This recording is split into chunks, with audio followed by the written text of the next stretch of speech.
Sejam bem-vindos à Revista Fórum, eu sou Carlito Neto, historiador e cientista político, e hoje eu estou aqui para falar com vocês sobre a participação do ministro da Justiça, Ricardo Lewandowski, na Comissão de Segurança Pública e Combate ao Crime Organizado no Congresso Nacional. Essa comissão é basicamente lotada de bolsonarista, que vai lá basicamente espalhar desinformação, lobby em defesa de clube de tiro que financia a campanha de muitos desses, inclusive parlamentares, alguns inclusive que seriam supostamente até sócios de clubes de tiros também, vão lá fazer lacre em cima do ministro, depois pega o vídeo, corta e joga um pedaço na internet em troca de monetização. E ontem, o deputado federal pelo Novo do Rio Grande do Sul, Marcel Van Haerten, que tem sido inclusive processado ali por atacar a honra do delegado Shor, que inclusive passou a ser ameaçado de morte depois que o senhor Marcel Van Haerten começou a chamá-lo de bandido, dizendo que ele inclusive comete ali algumas infrações com frequência, que comete esse crime, que comete aquele crime. E aí quando você vai entender o que está acontecendo, é o nível que a extrema-direita tem no Brasil. O Eduardo Bolsonaro, por exemplo, chegou a chamar o delegado Shor, e desculpa as palavras que eu vou utilizar aqui, de putinha do Alexandre de Moraes. E aí o Marcel Van Haerten tentou ali dizer que o que está acontecendo com ele é um absurdo, que estão violando ali a prerrogativa dele como deputado federal, e que ele não pode passar por aquilo porque a Constituição estabelece ali a imunidade parlamentar e que o parlamentar não pode ser punido por nenhuma de suas palavras, opiniões ou votos, sendo que a gente sabe que nenhum direito é absoluto. Ele até pega ali uma decisão do ministro do Supremo Tribunal Federal à época, hoje ministro da Justiça, Ricardo Lewandowski, que teve ali uma posição favorável ao indivíduo que estaria sendo acusado como parlamentar de cometer ali um tipo de crime, e aí ele cita ali o voto do ministro, alegando que as falas do parlamentar elas são invioláveis civil e penalmente, que ele tem direito de usar no púlpito ali, em outras atividades, as palavras, e lembra depois, só que ele para aí, né? E aí o ministro vai e lembra depois que na sequência do voto ele falou que apesar de ter dito isso, ele lembrou que nenhum direito é absoluto e que se algum parlamentar cometeu algum tipo de abuso, alegando que comete aquele abuso por estar utilizando a sua imunidade parlamentar, que esta punição deverá ser aplicada aos indivíduos que cometem abuso, porque não se pode utilizar a chamada imunidade parlamentar para cometer crime, alegando que você pode cometer o crime porque você é um parlamentar. Só para que vocês entendam um pouco da importância do que é a imunidade parlamentar, já que o Marcel Van Haerten nunca vai explicar para você isso, nem outro deputado bolsonarista, porque em tese eles gostam de utilizar a imunidade parlamentar para cometer crime, e a gente tem visto isso com frequência, né? Vários deputados bolsonaristas cometem crime, supostamente, e depois vêm invocar a imunidade parlamentar. E aqui já fica uma dica para você que está vendo essa análise aqui na Revista Fórum feita por mim, tá? Toda vez que você vê um deputado bolsonarista invocar o artigo 53 da Constituição para dizer que ele tem imunidade parlamentar e que o que ele teria feito não é crime, entenda, ele sabe que o que ele fez é crime. Toda vez que você ouvir um deputado bolsonarista falando sobre o artigo 53 e que ele tem imunidade parlamentar, saiba, ele tem plena ciência que ele cometeu um crime e por conta disso ele está apelando à suposta imunidade parlamentar. E aí eu quero até ler para vocês aqui o que diz a imunidade parlamentar, né? Por quê? O artigo 53 da Constituição fala o seguinte: os deputados e senadores são invioláveis civil e penalmente por quaisquer de suas opiniões, palavras e votos. Quando ele fala aqui na letra fria da lei, quaisquer de suas palavras, opiniões ou opiniões, palavras e voto, ele está se referindo ao exercício do curso do mandato em defesa de propostas. Vou dar um exemplo para você. No Brasil, o uso do canabidiol, com exceção do tratamento para a saúde, ele foi proibido durante muito tempo. Então, como é que um parlamentar poderia chegar no púlpito do Congresso Nacional e defender um projeto de legalização da utilização do canabidiol para tratamento de saúde sem ser acusado de cometer crime de apologia ao uso de drogas?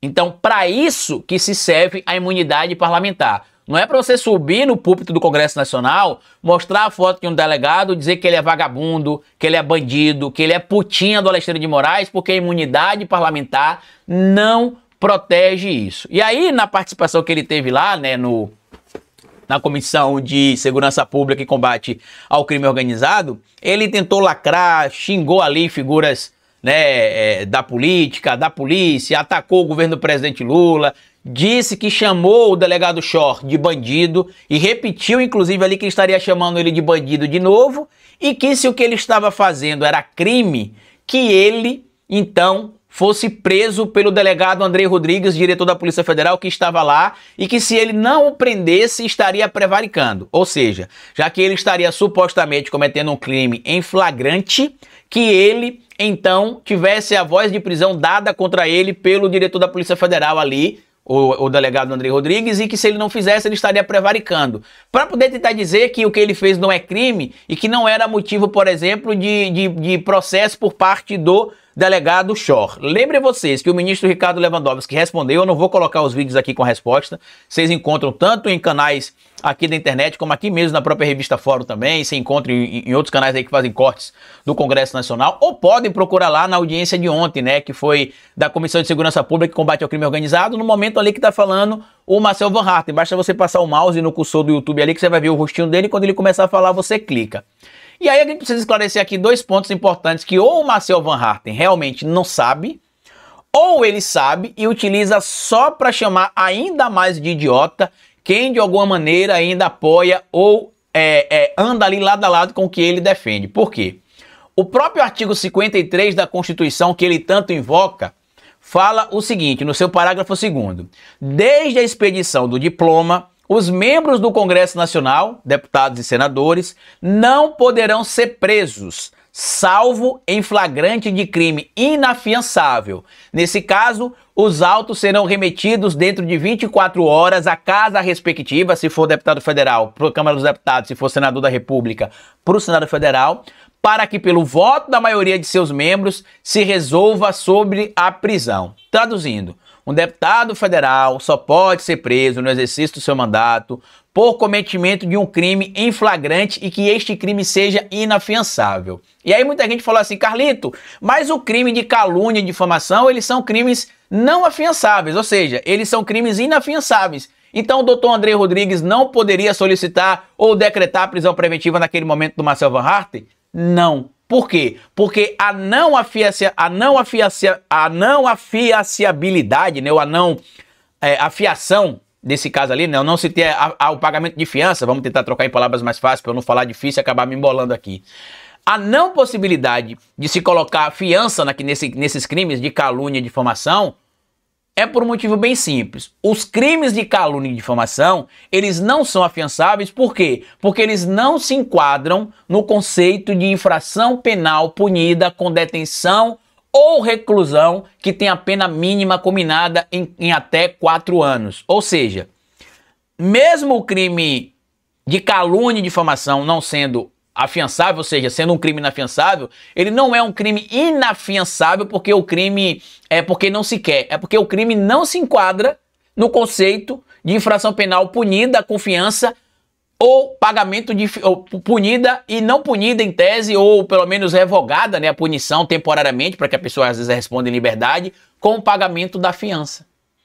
Então, quando ele abre a boca para dar essa de brabão, ele tá dando essa de brabão porque ele sabe que o que ele fez ali, apesar de ser absurdo, apesar de ser repugnante, não é motivo para o delegado da Polícia Federal simplesmente prendê-lo por, como ele diz ali, crime em flagrante. Não se prende um parlamentar meramente por um crime em flagrante. Quer ver como é que se poderia ter preso, se prender ele, se ele, por exemplo, pegasse uma arma de fogo, apontasse e disparasse para alguém, mesmo que ele não acertasse o disparo. Aí poderia se ter ali, sim, a decretação da prisão preventiva do senhor Marcel Van Hatten, né? Ou da prisão em flagrante, melhor dizendo, do senhor Marcel Van Hatten. Pelo crime de calúnia e difamação, não se pode prender um deputado ou um senador em flagrante delito.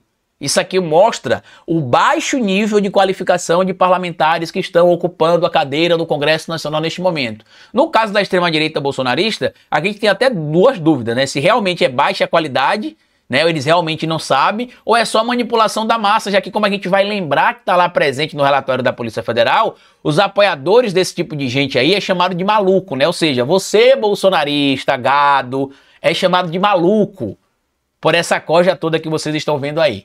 tá? E antes de encerrar esse vídeo, eu queria fazer só uma errata de uma coisa que eu citei aqui ontem no vídeo. Ontem a gente citou aqui no vídeo a questão envolvendo ali os crimes cometidos supostamente pelo general Mário Fernandes.